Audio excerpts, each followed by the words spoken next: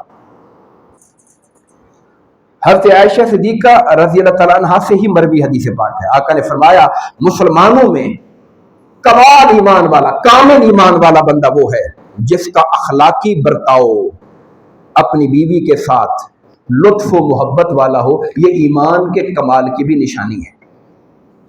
اب میں براہ راست ان حدیث پاک کی طرف جا رہا ہوں جس میں آقا کی ازواج مطہرات چونکہ انسانوں بشری تقاضوں کے ساتھ تھی، اور پھر ظاہر ہے کہ ایک وقت میں آقا کے نکاح میں 9 بیویاں رہیں، تو سوکنوں کا رشتہ جو آپس میں ہوتا ہے اس میں اونچ نیچ بھی ہوتی ہے۔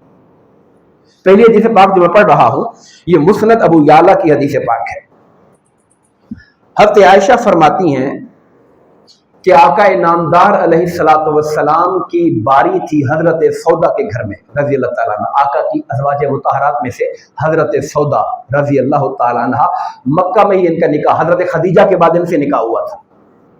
حضرت سودا سین واو دال بولے، تو کہتے آقا کی ان کے گھر میں باری تھی، میں نے کچھ میٹھا بنایا ہوا تھا تو میں میٹھا لے کر انہی کے گھر چلی گئی اور حضور کو جا کے پیش کیا۔ حضرت سودا کو بہت برا لگا کہ جی باری میرے گھر میں ہے تو میں جو کروں کھلاؤں پلاؤں گی، میں کھلاؤں پلاؤں گی نا، آپ کیوں لے کے آ گئی ہیں؟ پہلے تو وہ خاموش رہی، جب میں نے کہا جی آپ بھی کھائیں تو انہوں نے کہہ دیا کہ نہیں میں نہیں کھاؤں گی، تو حضرت عائشہ نے حلوہ لیا ان کے منہ پہ مل دیا ناز میں، اور جیسے منہ پہ مل دیا، ان آقا نامدار بیٹھے ہوئے وہاں پر، سرکار نے فرمایا آیت پڑھی جزاء سیئۃ سیئۃ مثلھا، جو برا کام کرے گا اسے اتنی اس کے برابر میں سزا ملنی چاہیے، کہا سودا تم بھی حلوہ اٹھاؤ اس کی منہ مل دو۔ تو دونوں ایک ان پہ لگا رہی ہیں ایک ان پہ لگا رہی ہیں، اور اللہ کے رسول ان کے درمیان تشریف فرما ہے۔ میں نے کہا میں آپ کو وہ حدیث بتانے جا رہا ہوں جو آقا کے گھر کے اندر ہو رہا ہے، اور نبی پاک صلی اللہ علیہ وسلم ہمارے لیے یہ حدیثیں حضرت عائشہ خود بیان کر رہی ہیں، حضرت عائشہ ان کی راویہ ہیں، وہ بیان کر رہی ہیں۔